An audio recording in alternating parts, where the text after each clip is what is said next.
საიდან მოდის შობის დღესასწაულის ტრადიცია? ეს თარიღი დაკავშირებული არის ბნელის დამარცხებასთან და ნათლის გამარჯვებასთან. იყო 560 ხოლო ეკლესია თავის დროზე.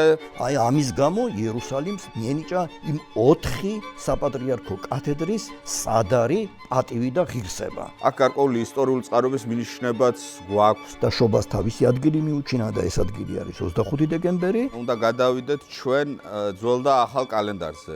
ოფიციალური ტერმინი საქართველოს ეკლესიის არის არა ქართული ეკლესია, არამედ საქართველოს ეკლესია. ასტრონომიაში როგორ კარგად ერკვევიან იმ დროს. ეს კანონიკური წესების დარღვევა პირდაპირ გითხრათ. 1918 წელს უკვე ბოლშევიკებმა კალენდრის რეფორმა გააკეთეს. ძველი საპატრიარქო გადასული არის ახალ სტილზე, შობას აღნიშნავს ახალი სტილით. გრიგორიუსის კალენდარზე არის მთელი დასავლური სამყარო. იქიდან უნდა მომხდარიყო გარკვევა იმისა, თუ როდის უნდა დღესასწაულად აღდგომა. მან თქვა, რომ ნიკეის საეკლესიო კრების დადგენილებასთან წინააღმდეგობაში მოვდივართ. აი ეს იწვევდა მას გაუგებრობას.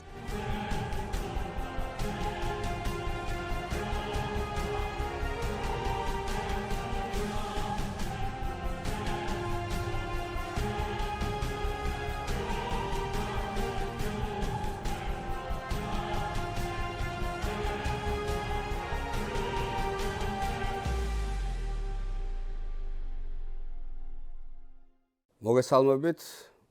ეს არის აქტუალური ისტორია, მე ვარ ბექა კუბახიძე. პირველ რიგში მოგილოცავთ შობის დღესასწაულს, ღმერთმა მისცეს გახარება, გამრავლება, სიკეთე და სიხარული მთელ საქართველოს. დღეს ბუნებრივია, დღესასწაულიდან გამომდინარე, ჩვენ ვისაუბრებთ შობაზე.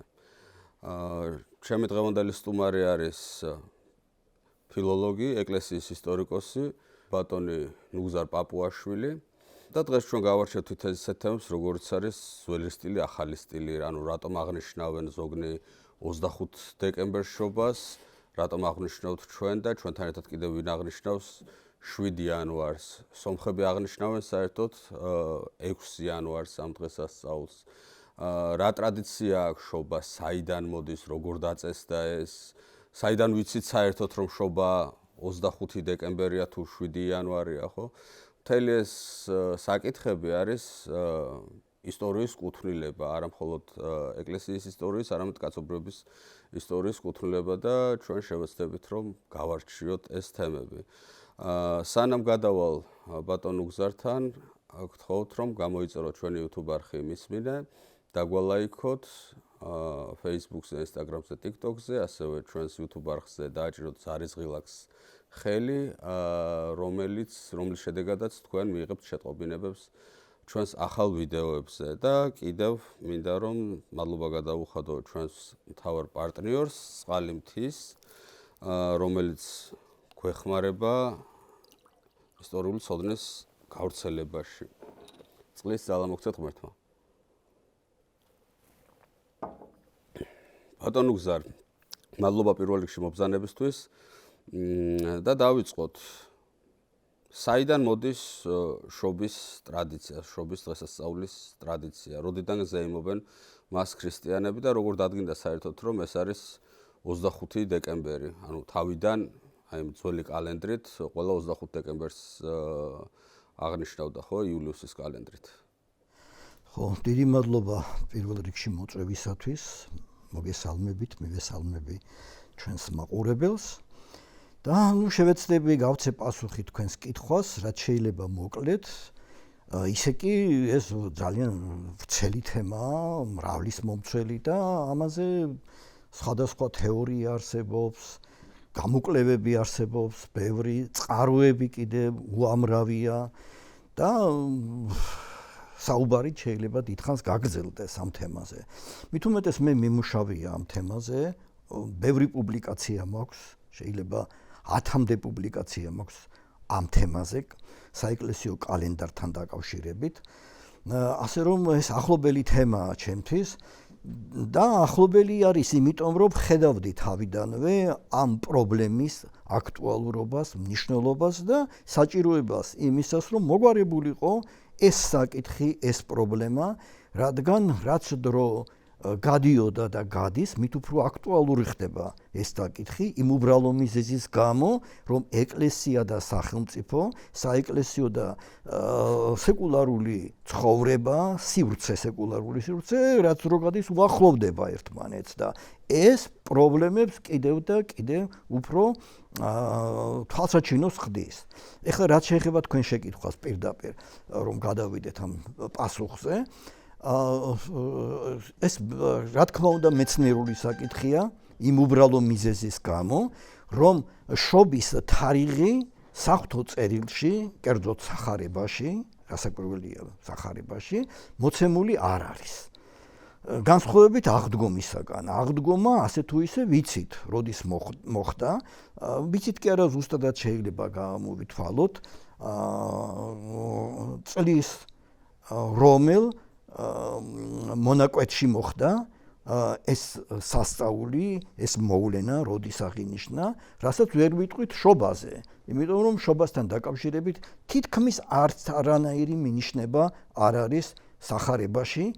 ანუ იმ სახარებებში, მოგეხსენებათ რომ შობის შესახებ 4-ვე სახარებაში არ არის ლაპარაკი, მხოლოდ და მხოლოდ 2 სახარებაშია ლაპარაკი. მათესა და ლუკას სახარებაში და აქაც მინიშნება, ну რა ვიცი, შეიძლება რაღაც მიზერული იყოს, მაგრამ არსებითი და ხელშესახები არ არის. ამიტომ შობასთან დაკავშირებით სხვადასხვა საეკლესიო ტრადიცია, ანუ კათოლიკ ეკლესიაში ჩამოყალიბდა სხვადასხვა ტრადიცია. იყო დრო, როცა ალექსანდრიის ეკლესიაში შობას დღესასწაულობდნენ მაისში. აღმოსავლეთის ეკლესიებში კიდევ შობას დღესასწაულობდნენ კი ზამთარში დღესასწაულობდნენ, მაგრამ ეს რთული საკითხი არის. როდის დღესასწაულობდნენ? იყო თუ არა შობისათვის ცალკე დღესასწაული. ხო. იყო მესამე ტრადიცია, ორი ტრადიცია უკვე ვთქვით და მესამე ტრადიცია, ეს იყო რომაული ტრადიცია, რომლის მიხედვით შობას დღესასწაულობდნენ 25 დეკემბერს. ანუ შობა დაკავშირებული იყო ერთ-ერთ ასტრონომიულ მოვლენასთან, ერთ-ერთ კარდინალურ ასტრონომიულ მოვლენასთან, რომელსაც ეწოდება მზებუდობა. ანუ მზებუდობა ნიშნავს იმას, რომ მზე ბუდიდან გამოდის. მზე დაპყრობილი ჰყავს გარკვეულ მომენტში ბნელ სივრცეს და აი ამ ბნელი სივრცისაგან მზე აღწევს თავს, ანუ ღამე კლებულობს და დღე მატულობს. და აი ეს თარიღი დაკავშირებული არის მზის გააქტიურებასთან, დღის გააქტიურებასთან, სინათლის შემოსვლასთან და სიმბოლურად სინათლის შემოსვლასთან წუთის ოფელში, ბნელის დამარცხებასთან და ნათლის გამარჯვებასთან. ხო, მოგეხსენებათ ეს კალენდარული თარიღი არის 21 დეკემბერი, როდესაც ხდება ასე ვთქვათ ახალი სეზონური ასტრონომიული სეზონური ციკლის დაწყება. ეს არის ასე ვთქვათ ღამის დამარცხება და დღის გამარჯვება. აი ამის შემდეგ არსებობს ასეთი გამოთქმა, მზე აკეთებს 3 დღის ნახტობს მზე, რომლის სიმბოლოა ვერძი, აი ეს ვერძი აკეთებს 3 დღის ნახტობს და მესამე დღეს უკვე ზის გამარჯვება ღამეზე, დღის გამარჯვება ღამეზე თვალსაჩინოა. ეს არის 25 დეკემბერი და ამიტომ რომში დღესასწაულობდნენ მზის გამარჯვებას და ეს გამარჯვება იყო ფიქსირებული 25 დეკემბერს და შესაბამისად 25 დეკემბერი იყო გამოცხადებული, ჩვენ არ ვიცით როდის გამოცხადდა, მაგრამ რაც ჩვენ ვიცით, რაც საისტორიო წყაროებში ცნობილია და ისტორია მიცის, რომში 25 დეკემბერი მიჩნეული იყო შობის დღესასწაულად, შობის კალენდარულ დღედ. მაშასადამე შობის დღესასწაული დაკავშირებული იყო იმ ასტრონომიულ მოვლენასთან, რომელიც უკავშირდება მზის გამარჯვებას, ანუ დღის გამარჯვებას ღამეზე, ეს არის გეხსენებათ ასტრონომიული მიჯნა, ეს ასტრონომიული მიჯნა აი ასე არის 21 დეკემბრიდან 25 დეკემბრამდე. 25 დეკემბერს უკვე აი ეს მიჯნა უკვე ძალას იცემს და ნამდვილად სრულყოფილი ხდება, თვალსაჩინო ხდება ის ფაქტი, რომ დღემ გაიმარჯვა ღამეზე. და ამის შემდეგ იწყება დღის ნელ-ნელა მატება, ანუ დღის ძალის მოკრეფა და ეს ძალის მოკრეფა სრულდება და მწვერვალს აღწევს მოგეხსენებათ 21 მარტს, როდესაც ხდება ბუნიობა, ანუ დღე ღამის გათანაბრება. და აი ამ დღე ღამის გათანაბრების შემდეგ უკვე იწყება დღის მატება და მატება. აჭარბებს და აჭარბებს, კი, არამც თუ გათანაბრებიდან გამოდის, ესე იგი დღე და ძალას იკრებს და აჭარბებს და აჭარბებს და ეს გრძელდება, ეს პროცესი გრძელდება 25 ივნისამდე.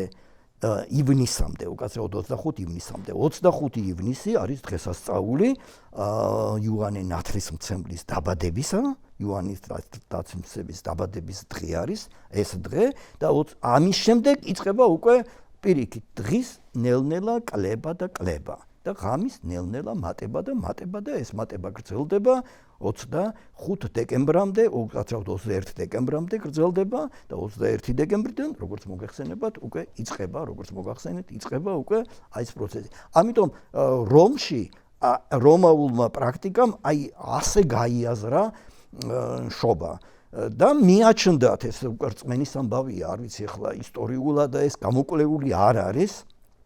სამეცნიერო კვლევები არ ჩატარებულა ამაზე, იმ უბრალო მიზეზის გამო, რომ არ არსებობს დოკუმენტური მასალა, მართლა როდის იშვა იესო ქრისტე. ამიტომ იყო რწმენა იმისა, რომ იესო ქრისტე იშვა 25 დეკემბერს და ეს ფაქტი შემთხვევით არ მომხდარა.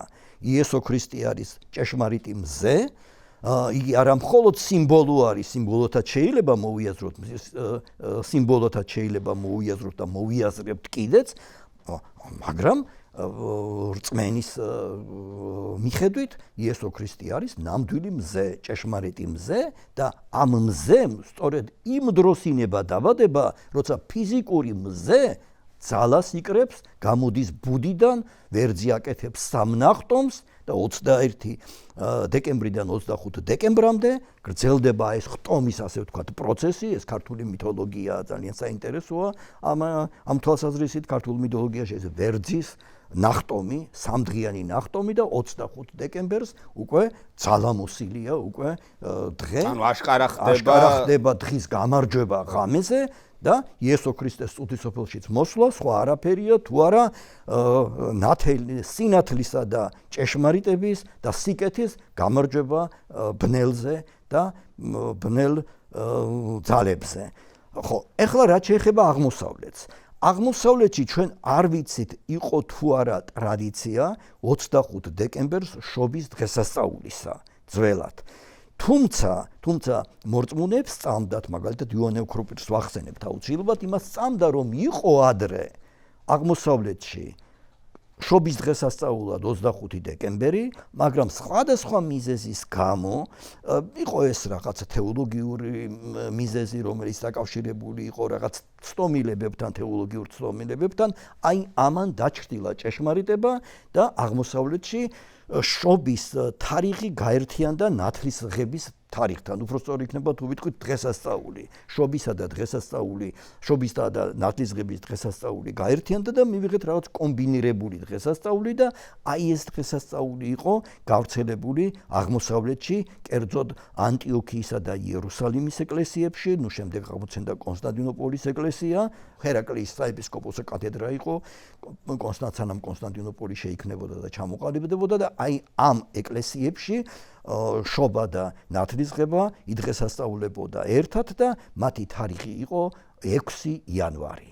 აი ამ 6 იანვარს დღესასწაულობდნენ დიდი ხნის განმავლობაში, მე-4 საუკუნის მიწურულამდე და იერუსალიმის ეკლესიაში კიდევ სულაც მე-6 საუკუნემდე ერთად, გაერთიანებულად, ნუ მიჩნეული არის რომ ეს კომბინირებული დღესასწაული უფრო აი მონოფიზიტური ცნობიერების გავლენა არის და აი მონოფიზიტურმა ცნობიერებამ იმ ცნობიერებამ რომ იესო ქრისტე ჭეშმარიტად დაიბადა როგორც ღმერთი დაიბადა არა მაშინ როდესაც ის იშვა დედის საშოდან როცა გამოვიდა არამედ ჭეშმარიტი ღმერთი გახდა იესო ქრისტე მაშინ როდესაც ნათლისღების დროს იორდანეს მდინარეზე რომ მოინათლა მაშინ როცა გადმოვიდა სულიწმინდა მასზე და როდესაც გაისმა ის დიდებული სიტყვები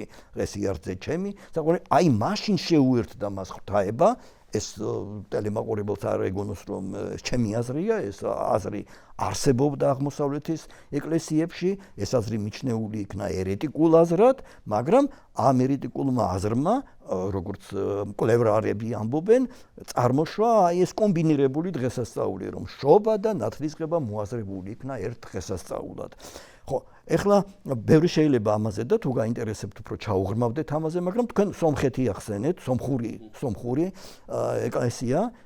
ეკლესია არის სწორი და არა სომხეთის ეკლესია სომხურ ეკლესიაში მართლაც აი ეს შობა და ნათლისღება ერთათი დღესასწაულება, ანუ ერთი კომბინირებული დღესასწაულია, ისევე როგორც ბოლოს მე-6 საუკუნემდე გასტანა იერუსალიმში აი ამ ტრადიციამ შობისა და დღესასწაულის ერთად დღესასწაულობა. თუ როგორ მოხდა და რანაირად არ ვიცი ახლა გავაგზავნოთ ამას. კი, გავაგზავნოთ, კი, რატომ ისე? ხო, ეს რა თქმა უნდა ძალიან საინტერესო საკითხი არის, ხო?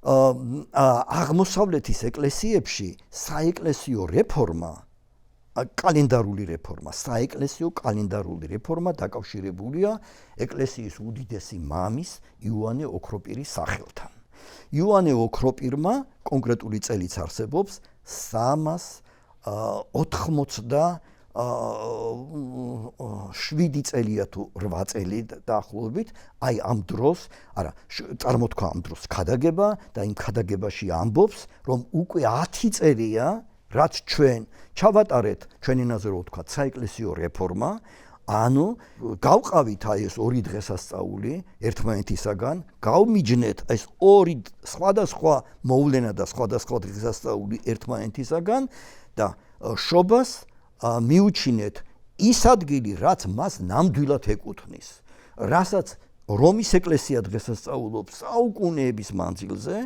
და რაზეც რომლის ჭეშმარიტებასაც ადასტურებს თვითონ ბუნება არა მარტო რომის ეკლესიაში არსებული ტრადიცია და როგორც თვითონ ამბობს არა ის გადმოცემები რომელიც ჩვენთანაც არსებობს აღმოსავლეთის ეკლესიაშიო არამედ ამ დღესასწაულის ჭეშმარიტებას ჩვენზე უფრო ღაღადებს ბუნებაო ჩვენზე მეტად ღაღადებს თვითონ ბუნება ასტრონომიული მოვლენა ასტრონომიული ბუნება რომ 25 დეკემბერი არის ის დღე როდესაც დღესა და ნათელსა შეემატების ხოლო ღამესა და ბნელსა მოაკლდების და აქედან ჩანს რომ იესო ქრისტე ჭეშმარიტად 25 დეკემბერს იშვაო და იოანე ოქროპირმა ჩაატარა კონსტანტინოპოლში რეფორმა მოგეხსენებათ რომ კონსტანტინოპოლის ეკლესია რომის ეკლესიის შემდეგ საეკლესიო იერარქიით მეორე ადგილზე იდგა პირველი ადგილი რომის ეკლესიას ჰქონდა მეორე ადგილი კონსტანტინოპოლის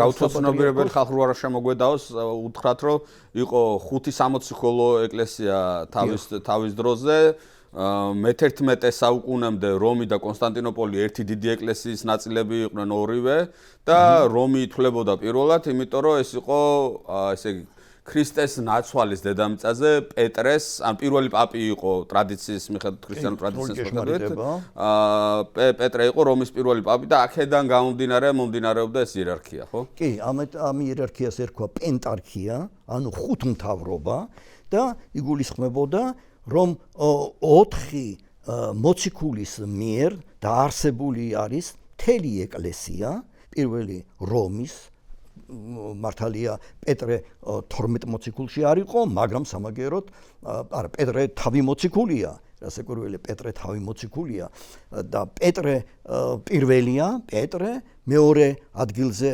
გამოდიოდა ალექსანდრია, მესამე ადგილზე ანტიოქია მეოთხე ადგილზე კონსტანტინოპოლამდე ჰერაკლია იყო, აი ეს 4 პატრიარქი და რაც შეეხება იერუსალიმს, მეხუთე პატრიარქმა თავისი სიწმინდის გამო, ბუნებითი სიწმინდის გამო, რომ ის ქრისტეს შობის ადგილია და ის ადგილია, რომლის წიაღშიც, რომლის სანახებშიც გაიზარდა იესო ქრისტე და აღასრულა, სადაც აღასრულა მან თავისი მოციქულებრივი, უფრო სწორი იქნება, რა ვიცი, გამომსყიდველობითი, სოტეოროლოგიური მისია, აი ამის გამო იერუსალიმს მიენიჭა იმ 4 საპატრიარქო კათედრის სადარი, პატივი და ღირსება. ამიტომ ამ პენტარქიის მიხედვით, ამ ხუთთავრობის მიხედვით, პირველ ადგილზე იყო რომი, მეორე ადგილზე ჯერ ალექსანდრია, მაგრამ როდესაც კონსტანტინოპოლი გახდა აღმოსავლეთ იმპერიის დედაქალაქი, აი ამის შემდეგ მეორე ადგილმა პენტარქიაში გადაინაცვლა ალექსანდრიიდან კონსტანტინოპოლში. მესამეზე გადაინაცვლა ალბათ ალექსანდრიამ, კი ბატონო, მესამეზე გადაინაცვლა და მეოთხეზე ანტიოქია და მეოთხეზე იერუსალიმი სულ ბოლოს გამოვიდა. ხო, მეხუთე არის იერუსალიმი. მეხუთე არის იერუსალიმი. ხო, ეხლა ეს მოვაყოლეთ იმას, რომ კონსტანტინოპოლის პატრიარქი იოანე ოქროპირის დროს, ანუ მეოთხე საუკუნის მიწურულში, მეოთხე საუკუნის მიწურულში, უпростად მეორე ნახევარში, უკვე მეორე ადგილზეა. ხო და ფაქტიურად აღმოსავლეთის ეკლესიების პირველი ეპისკოპოსი არის, აღმოსავლეთის ეკლესიების პირველი ეპისკოპოსია კონსტანტინოპოლის ეპისკოპოსი, რომელსაც აქვს პატრიარქის პატივი მინიჭებული და აი კონსტანტინოპოლის პატრიარქი მეორე პატრიარქია კათოლიკე ეკლესიაში, მსოფლიო ეკლესიაში, რომის პაპის, რომის ეპისკოპოსის, რომის პატრიარქის შემდეგ.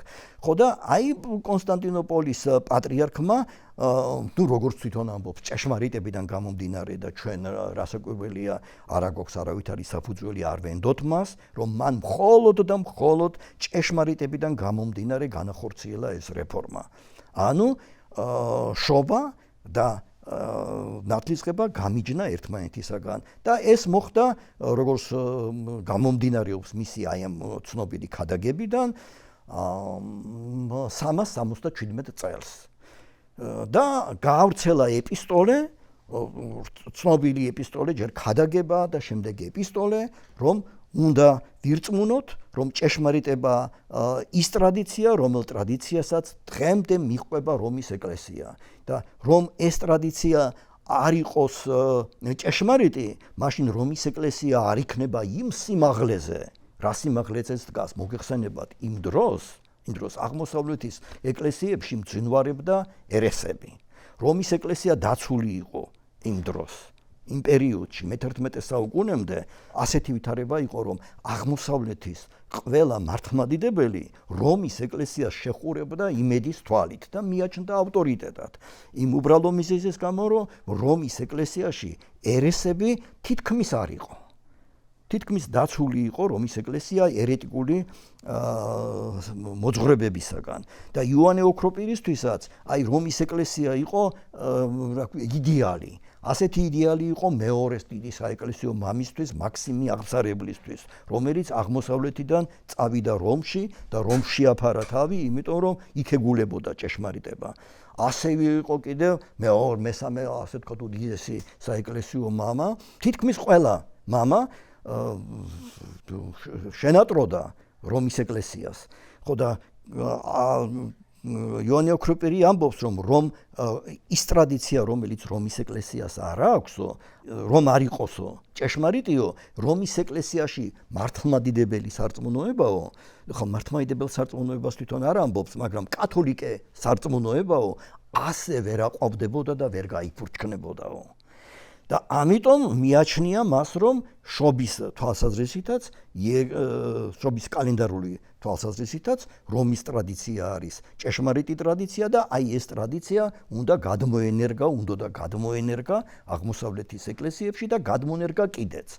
მაგრამ ყველაზე დიდი, ასე ვთქვათ, კონსერვატიზმი ამ მხრივ გამოიჩინა იერუსალიმის საპატრიარქომ. და აი სომხეთის რო ვახსენეთ, სომხეთის ეკლესიაც, როგორც მოგახსენეთ, დღემდე აი ამ ტრადიციას მიჰყვება. თუ იერუსალიმის ტრადიციაში უბრალოდ იერუსალიმში შეიცვალა ეს ტრადიცია, სომხეთის ეკლესიამ უარი თქვა ამ ტრადიციის შესვლაზე და დღემდე აი ამ ტრადიციას აგრძელებს. ეხლა რა მოხდა იერუსალიმში? როგორც გითხარით, კონსტანტინოპოლში მე-4 საუკუნის მიწურულში, კონკრეტული წელი დავასახელე და ალბათ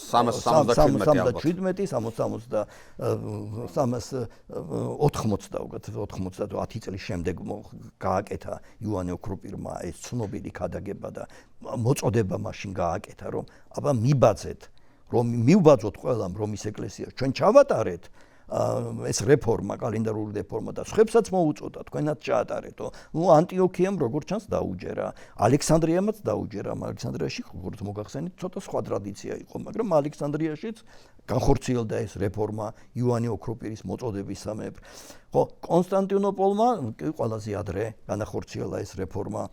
იერუსალიმმა გამოიჩინა ყველაზე დიდი კონსერვატიზმი. და იმ მასშტაბის კონსერვატიზმი გამოიჩინა, რომ არ ემორჩილებოდა, ასე ვთქვათ, რომის ეკლესიის მოწოდებას. და მოგეხსენებათ ამ დროს უკვე აღმოსავლეთ რომის იმპერია ჩამოყალიბებული იყო, რომელსაც ერქვა ბიზანტია და ერთი იმპერია იყო და ბიზანტიის იმპერატორმა, უდიდესმა იმპერატორმა იუსტინიანემ, რომელიც კანონმდებლად ითვლება და არის კიდეც კანონმდებელი, იმიტომ რომ იურისტიც იყო. აია სოფიას აღშენებელი და არა მარტო აია სოფიას აღშენებელი აფხაზეთში, რომ არის ბიჭვინთის საკათედრო ტაძარი, აი მიჩნეულია, რომ იუსტინიანესთან არის დაკავშირებული მისი მშენებლობა, იუსტინიანემ ბრძანა მისი აშენება და ეს ტაძარი ითვლება იუსტინიანეს კეთილი საქმის, მისი ქველი საქმის ნაყოფად და ეს ტრადიცია დიდხანს არსებობს. კი, მოგეხსენებათ, იუსტინიანე იყო ამ ტერიტორიაზე, იუსტინიანეს მდივანი იყო ცნობილი ისტორიკოსი პროკოფი კესარიელი და აი ამ პროკოფი კესარიელს აქვს იუსტინიანეს ცხოვრება აღწერილი და აი ამ ცხოვრების მიხედვით ჩვენ ვიცით, რომ მართლაც იუსტინიანემ აფხაზეთში ააშენა აი ასეთი და ასეთი ეკლესია, ყოველ შემთხვევაში მის სახელთან არის დაკავშირებული, მის კეთილნებასთან არის დაკავშირებული და აი იუსტინიანემ საჭიროდ ჩათვალა, რომ იერუსალიმის ეკლესიაც გადასულიყო შობის დღესასწაულის გამიჯვნის ტრადიციაზე, ანუ გაემიჯნათ შობის დღესასწაული იერუსალიმის დღესასწაულისაგან. ნათლიღების დღესასწაულისგან. ვაპარავ თქვენ? იერუსალიმის დღესასწაულისგან.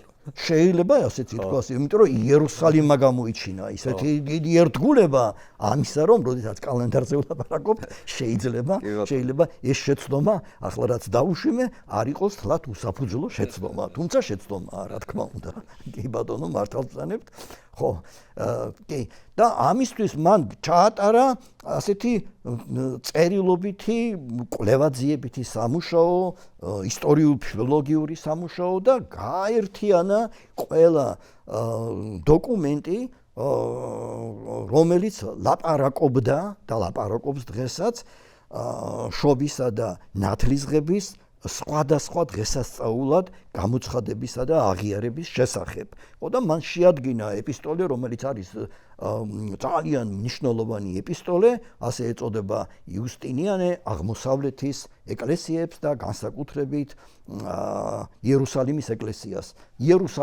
იერუსალიმელთა მიმართ უკაცრავად ასე ეწოდება ლაკონიური სათაური ეს არის იუსტინიანე იერუსალიმელთა მიმართ და მართლაც მიმართავს იერუსალიმელებს და ამ ეპისტოლეში ვრცელი ეპისტოლეა ეს მოჰყავს ეკლესიის ყველა დიდი მამის დაწყებული აღმოსავლეთის ეკლესიებიდან, მაგალითად ავგუსტინედან, შემდეგ კაბადოკიელი მამებიდან, გრიგოლ ნოსელი იქნება ეს, გრიგოლ ღვთისმეტყველი იქნება, ბასილი დიდი იქნება, თუ რა საკვირველია იოანე ოქროპირიდან, მოყავს, აი ქადაგება რო ვახსენე, იქიდანაც აქვს ამოღებული და ყველა ესეთი კომპილაცია გააკეთა, კომპენდიუმი შეადგინა, აი თავისი ეპისტოლის სახით, იმის დამადასტურებლად, რომ შობას თავისი ადგილი აქვს და ეს ადგილი არის სწორედ 25 დეკემბერი და ეს 25 დეკემბერი ის ასტრონომიული დღე არის, მზის წელიწადის ის მონაკვეთი არის, როდესაც ხდება აი ეს საამო მოვლენა, როდესაც ღამე მარცხდება და დღე იმარჯვებს. და მოუწოდა იერუსალიმელებს რომ ყურად ეღოთ აი ეს მოწოდება რომელიც შეიცავდა ჭეშმარიტებას და გადასულიყვნენ ახალ სტილზე და ახალ სტილი შეიძლება ახალი სტილი უწოდოთ ამასაც რატომ არ შეიძლება ხო და მართლაც როგორც ჩანს გაჭრა იუსტინიანეს ამ მოწოდებამ ამ ეპისტოლემ გაჭრა იმპერატორი იყო კანონისტი იყო და ძალიან დიდი პატივით შემოსილი და ღირსებით შემოსილი იმპერატორი იყო, რომელიც შემდეგ წმინდანად გამოცხადდა და დღეს წმინდანადაა ცნობილი. ბევრი იმპერატორი არ არის წმინდანად ახლა, მაგრამ იუსტინიანე ამ თავისი კანონმდებლობითი საქმიანობით და იმითა რომ ჯულის კანონის ჩამოყალიბებაში უდიდესი წვლილი შეასრულა მან, გამოცხადებულია წმინდანად, მიჩნეულია წმინდანად. ხო და აი ამის შემდეგ იერუსალიმის ეკლესია, ეს არის მე-6 საუკუნის არ ვიცი რომელი წელია კონკრეტულად არ ვიცი, მაგრამ შუა წლები ასე ვთქვათ, შუა წლებიდან იერუსალიმის ეკლესია გადავიდა შობისა და დღესასწაულის გამიჯვნის წესზე და შობას თავისი ადგილი მიუჩინა და ეს ადგილი არის 25 დეკემბერი და ნათლისღება დატოვა 6 იანვარზე. აი 6 იანვარი არის სწორედ ის დღე, რომელიც სომხებს აქვთ, როგორც შობისა და ნათლისღების ერთად აღნიშნის დღე და აი ამიტომ არის რომ სომხები ყველაზე კონსერვატორობა სომხებმა გამოიჩინეს, მე რაც ვიცი აღმოსავლეთი და სხვა მონოფიზიტები, თქვათ, კოპტური ეკლესია როგორ შვება? მე ვიცი რომ გადასული არის ის ახალ რომაულ ტრადიციაზე, ამას ზოგადად ეწოდება რომაული ტრადიცია. ფაქტობრივად სომხები არიან მხოლოდ ერთადერთი, რომლებიც 6 იანვარს აღნიშნავენ. ხო, ეხლა მაყურებელს და მსმენელს რო უთხრათ, ჩვენ როცა ვამბობთ რომ 6 იანვარი არის ნათლისღება, ხო, ხა დღეს ადამიანები 19 იანვარს აღნიშნავენ საქართველოში ნათლისღებას და 6 იანვარი ნათლისღება არის უკვე ძველი კალენდრით, ხო? ამიტომ ეხლა ეს ტერმინი ცოტა ის არის ძველი კალენდრით თუ ახალი კალენდრით. პირიქით მე ვიტყოდი ახალი კალენდრით პრინციპში მართალია. ხო, კი ბატონო. და ბატონო გზარ ერთიც მინდა რომ ეს შობას ზე რომ ეს დავასრულოთ მე თქვენთან წავიკითხე ასევე სტატიაში რომ აი 25 ივნისს რომ არის იოანე ნათლისმცემლის დაბადების დღე და აქედან ზუსტად 6 თვეში რო აღინიშნება შობა აქ გარკვეული ისტორიული წყაროების მინიშნებაც გვაქვსო რომ აი სწორება თუ რატომ ვიცით რომ 25 დეკემბერი არის შეიძლება იყოს იოანე ნათლისმცემლის დაბადება რო რაღაცა აქედან 6 თვეში და რაღაც კი ეს ძალიან საინტერესო მსჯელობა არის ეს მოცემული აქვს სწორედ იოანე ოქროპირს მოცემული აქვს სხვასაც კიდევ ესა რომ როდესაც ღვთისმშობელმა მუცლად იყო როდესაც მოხდა ხარება აი ხარების დღეს ხარება არის მოგეხსენებათ 25 მარტი აი ამ მარტს 25 მარტს მარიამ ღვთისმშობელი მივიდა იოანე ნათლისმცემლის დედასთან ელისაბედთან რადგან ნათესავი იყო ხო და აი როდესაც მივიდა მაშინ ბავშვმა ასე ვთქვათ მუცელში შეიფრთხიალა აგრძნობინა დედა სიხარულით შეიძლება ითქვას ფეხი გაატოკა ხო ეს იყო მოხდა 25 მარტს და აი ამ თუ ეს ასია ხო 25 მარტიდან 6 თვის შემდეგ 25 ივნისიდან 25 მარტიდან 6 თვის შემდეგ რამდენი გადი 25 მარტი არა 25 მარტი 9 თვის შემდეგ იშვა იესო ქრისტე თუ ეს ასია და იოანე ნათლისმცემელი 25 ივნისს მაშასადამე იმ დროს როდესაც მარიამ ღვთისმშობელი ელისაბედთან მივიდა იოანე ნათლისმცემლის დედასთან ეს იოანე ნათლისმცემელი 3 თვის იყო მუცელში. იმიტომ რომ შემდეგ რო გამოვიანგარიშოთ, გავიდა 6 თვე და 6 თვის შემდეგ ქრისტე იყო 3 თვის მუცელში. არა, ქრისტე იყო 1 დღის. აჰა. და იოანე ნათლისმცემელი იყო 3 თვის და 3 თვიდან ესე იგი მარტიდან გავიდა 6 თვე და იშვა ესა იოანე ნათლისმცემელი და იოანე ნათლისმცემლის შობის დღე არის სწორედ აი ესა 25 ივნისი და ქრისტეს შობის დღე არის 25 მარტიდან გადის 9 თვე და 25 დეკემბერი არის სწორედ 9 თვის გასვლის შემდეგ იესო ქრისტეს დაბადების დღე. მასადამე ხარება ჭეშმარიტად მოხდა 25 მარტს, 25 მარტი არის ხარების დღე, ხო? დღეს რომ კალენდარული პრობლემა არის, ამის გამოა ეხლა დღეს ჩვენ გვიჭირს ახლა ამის აღქმა, თორემ ისე ესია საეკლესიო ტრადიცია, სწორედ ხარების დღედ აცხადებს 25 მარტს. აი ეს ახლა უნდა გადავიდეთ ჩვენ ძველ და ახალ კალენდარზე, ბატონო გზარ.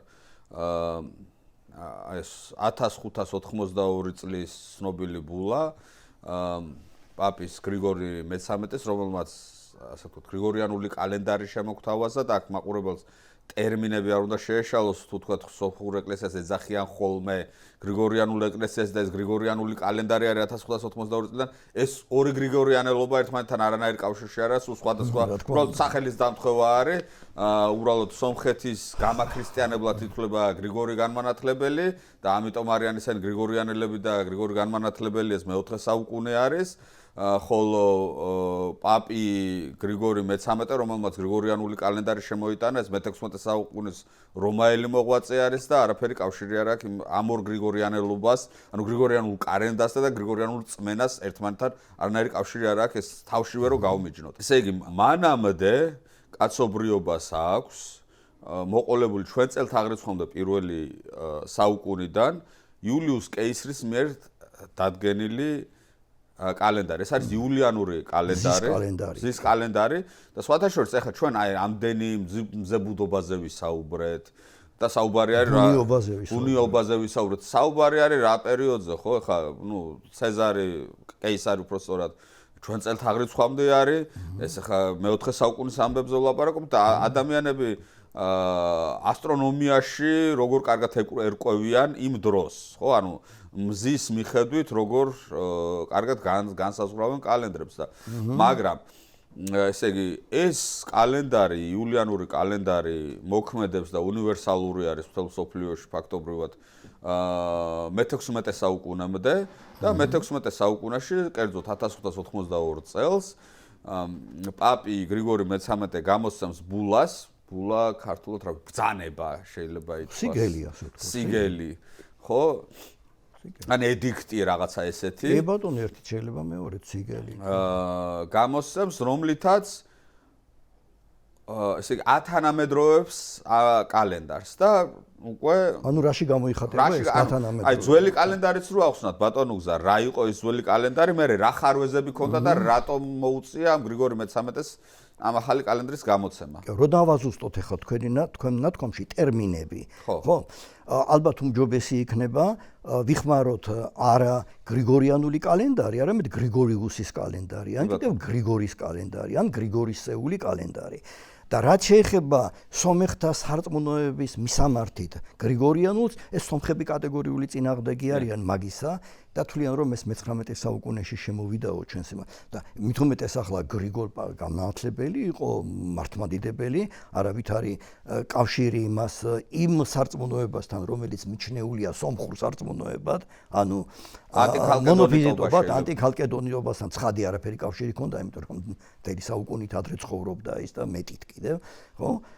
და ის ჩვეულებრივი კათოლიკე ეკლესიის შვილი იყო, გრიგოლ პართელი, გრიგოლ განმანათლებელი და ამიტომ სომხები თვითონ წინააღმდეგი არიან და ალბათ სწორიც არის, კი, არაფერი კავშირი არ აქვს. ნუ გრიგორიანულს თუ ვიხმართ იმ გაგებით, რომ ეს ეკლესია დაფუძნებული არის გრიგოლ განმანათლებლის მიერ, ნუ მაშინ ქართული ეკლესიასაც ნინოიანული ეკლესია უნდა უწოდოთ, ხო და ნუ რა თქმა უნდა არ იქნება სწორი, ხო, როცა ვამბობთ ახლა სომხური ეკლესია და მე ხომ ვთქვი რომ სწორია სომხური ეკლესია, მაგრამ თუ ვიტყვით ცოტა გადამდის მექცევა თემა სხვაგან, მაგრამ რო ვთქვათ ქართული ეკლესია არ იქნება სწორი და ოფიციალური ტერმინი საქართველოს ეკლესიის არის, არა ქართული ეკლესია, არამედ საქართველოს ეკლესია. მაშინ როდესაც სომხური ეკლესიის ოფიციალური ტერმინი არის არა სომხეთის ეკლესია, არამედ სომხური ეკლესია. რატომ? იმიტომ რომ არსებობს სომხური სარწმუნოება, მაგრამ არ არსებობს ქართული სარწმუნოება. ქართული სარწმუნოება ეს არის ის სარწმუნოება, რომელიც აღმოსავლეთის ეკლესიებს, აღმოსავლეთის საპატრიარქოებს აი იმ 4 საპატრიარქო რომის ეკლესია უკვე ცალკეა და იმ 4 საპატრიარქოს აქვს. ამიტომ ქართული სარწმუნოება არ არსებობს. ქართული სარწმუნოება ეს არის, კათოლიკე სარწმუნოება. და სომხური არსებობს, იმიტომ რომ მონოფიზიტობის ერთ-ერთი რაღაც ნაირსახეობაა, მართალია თვითონ სომხები დღემს აღარ აღიარებენ ამას და არ ამბობენ რომ ჩვენ ვართ მონოფიზიტებიო, მაგრამ ყოველ შემთხვევაში ევქარისტიული კავშირი არ აქვთ სხვა მართლმადიდებელ ეკლესიებთან და უნდა აქედან გამომდინარე ჩავთვალოთ რომ აი ეს სარწმუნოება არის სომხური სარწმუნოება და ეს სარწმუნოება არა მხოლოდ ეთნიურ სომხებს, არამედ ვინც ამ სარწმუნოების მიმდევარია, ყველა გამოცხადებულია სომეხად. და აქედან გამომდინარე სომხური ეკლესია შემოიფარგლება არა ტერიტორიით სომხეთით, არამედ მთელ მსოფლიოში, სადაც სომეხია და ამ სარწმუნოების მიმდევარია, ის არის სომხური ეკლესია და სომხური ეკლესიის შვილია ის, ვინც ამ ეკლესიაში ნათელს იღებს. ხო, და ქართული ეკლესია არა, იმიტომ რომ ქართული ეკლესია ტერიტორიული ეკლესია არის. ეხლა რო არის მეტყვით თქვენ ვიცი, ახლა და ტელემაყურებლებიც მეტყვიან, ახლა იქ რომ არისო დასავლეთ ევროპაშიო, ეს კანონიკური წესების დარღვევაა, პირდაპირ რომ გითხრათ. საეკლესიო ნორმების დარღვევა, საქართველოს ეკლესიის, ისევე როგორც თქვათ რუსეთის ეკლესიის, როგორც ბულგარეთის ეკლესიის, როგორც საბერძნეთის ეკლესიის, ანტიოქიის ამის ტერიტორიულია, საზღვრები არის ტერიტორიული და არა ესეთი ეთნიური, არა ეროვნული. ეროვნულ სარწმუნოებრივი, არამედ ტერიტორიული და ამიტომ რუსეთს რო აქვს, ეს რასაკვირველია დარღვევა, კანონიკური წესებისა და ნორმების დარღვევა. ამიტომ შეთანხმება ასეთი იყო ადრე რომ დასავლეთ ევროპაში, ეხლა რო ქართველებს ცალკე ეპისკოპოსები ხავთ, ხო? კიდევ ვიმეორებ, ეს არის იმ კანონიკური ნორმების დარღვევა, რომლის მიხედვითაც დასავლეთ ევროპა მთლიანად ექვემდებარება კონსტანტინოპოლის საპატრიარქოს. მას შემდეგ რაც კონსტანტინოპოლი ჩამოშორდა რომს და მოხდა განხეთქილება, დასავლეთ ევროპა სარწმუნოებრივად, ხო, ექვემდებარება მთლიანად, რაც იგულისხმება მართლმადიდებელი. მგონი გასაგებია. კი, აბსოლუტურად. ამ გაგებით ამ თვალსაზრისით თქვა, პარიზში მდებარე წმინდა ნინოს ტაძარი კანონიკურად სრულად გამარტო, იმიტომ რომ კონსტანტინოპოლს ექვემდებარება. მაშინ როდესაც პარიზში არის მეორე ეკლესია, ახალი შექმნილი ეკლესია, ის ეკლესია ექვემდებარება საქართველოს საპატრიარქოს, თბილისის ეპისკოპოსს ექვემდებარება ის, რომელიც არის საქართველოს კათოლიკოს პატრიარქი. ხო, და ამიტომ გამოდის რომ კონსტანტინოპოლში უკვე მრევლი, ქართველი მრევლი ორად არის გაყოფილი. ერთი, რომელსაც პარიზში უკაცრავად პარიზში. ხო, და არა მარტო პარიზში, ხო, პრინციპში პარიზში, იმიტომ რომ ერთადერთი ეკლესია დასავლეთ ევროპაში ქართული, რომელიც ექვემდებარება კონსტანტინოპოლის საპატრიარქოს. ეს არის ძველი ემიგრანტული ქართული ეკლესია, ქართულ მართლმადიდებლური ეკლესია. დანარჩენი ეკლესიები ყველა ექვემდებარება საქართველოს საპატრიარქოს მიერ თუ პატრიარქის მიერ ხელდასხმულ ეპისკოპოსებს. კი, ხო, და ახლა რომ დაუბრუნდეთ იმას, რაც თქვენ მკითხეთ, არა, რა განსხვავება, ხო, იმ ბულას, რომელიც თქვენ ახსენეთ, ხო, ეწოდება სხვადასხვა საინტერესო სახელი აქვს ინტერგრავისიმას. ანუ მძიმე პრობლემებს შორის, სიმძიმეთა შორის, ასე ქვია. და აი ბულა იწყება ასე, ეკლესიის წინაშე მდგომ მძიმე პრობლემებს შორის, ერთ-ერთი ყველაზე მძიმე პრობლემა არის აღდგომის დღესასწაული. მაშინ როდესაც ეკლესიამ განსაზღვრა, ნიკეის კრებამ განსაზღვრა და მიგვანიშნა ჩვენ, რომ აღდგომა უნდა ვიდღესასწაულოთ ბუნიობიდან პირველი სავსე მთვარის სადაგ კვირას. ხო? აღმოჩნდა, რომ როდესაც ჩვენ ახლა აღდგომას დღესასწაულობთ, ბუნიობა კარგ ახსნის მომხდარია. რამდენიმე კვირაა გასული ბუნიობიდან ხშირ შემთხვევაში. კიდე შევახსენოთ მაყურებელს, ბუნიობაა, როცა დღე და ღამე გათანაბრებულია და ეს არის დღე და ღამის გათანაბრება, ეს არის 21 მარტი. 21-22 მარტი, ასე ვთქვა და ამის შემდეგ ებრაელები დღესასწაულობდნენ, ამის შემდეგ პირველი სავსე მთვარე, როდესაც იქნებოდა, ამის შემდეგ იწყებოდა ებრაული დღესასწაული პასექი და აი ქრისტე სწორედ პასექის პარასკევს გაეკრა ჯვარს და კვირას აღდგა მკვდრეთით. შემდეგ ეკლესიამ ასეთი შეიმუშავა, რომ არ დამთხევოდა ებრაელების პასექი ქრისტიანების აღდგომას და არავის მოსჩენებოდა, რომ ეს ორი დღესასწაული ერთი დღესასწაულია, ამიტომ ჩვენი დღესასწაული არ უნდა დავამტხვიოთ ებრაელების პასექს და თუ კი ებრაელების პასექი მოხდება ბუნიობიდან პირველ კვირას, ხო, ამიტომ ჩვენ მომდევნო კვირას უნდა ვიდღესასწაულოთ.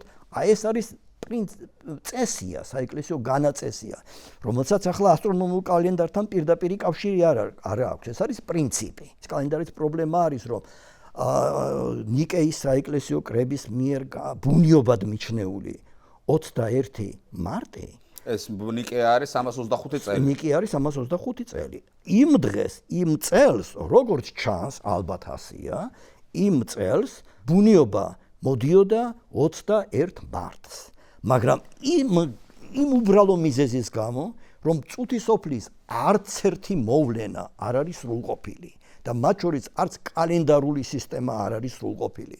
აი სოზიგენესა და იულიუსის დამსახურებად, იულიუსი მარტო ბრძანებელი იყო და ეს სოზიგენემ შეიმუშავა ჩვენ წელთაღრიცხვამდე 70 წელს.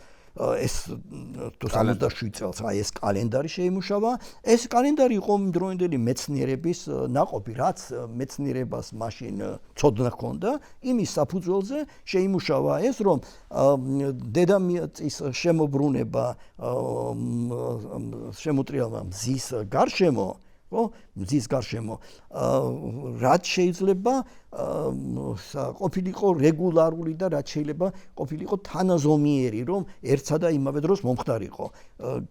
რეფორმა ჩაატარა, იქ რამდენიმე დღე გამოაკლო, ადრე მონიშნულ წელიწადის დროებს და ჩამოაყალიბა ასე 365 წელი. 365 დღე. 65 ბოდიში, რაც ეკვირვებია 65 დღე, ხო და აი იმისათვის, რომ რაც შეიძლება მზის ასტრონომიული წელიწადი და მიახლოებოდა ბუნებას, ამიტომ ყოველი 4 წლის 1 წელი, ყოველი მეოთხე წელიწადი გამოცხადდა ნაკიან წლად და ის წელი არა 365, არამედ 364-ია, რომ დაახლოებოდა 66 ბოდიში, რომ დაახლოებოდა კიდევ მეორე ბუნებას. ანუ კალენდარი შესაბამისობაში მოსულიყო ასტრონომიასთან. ასტრონომიასთან, ანუ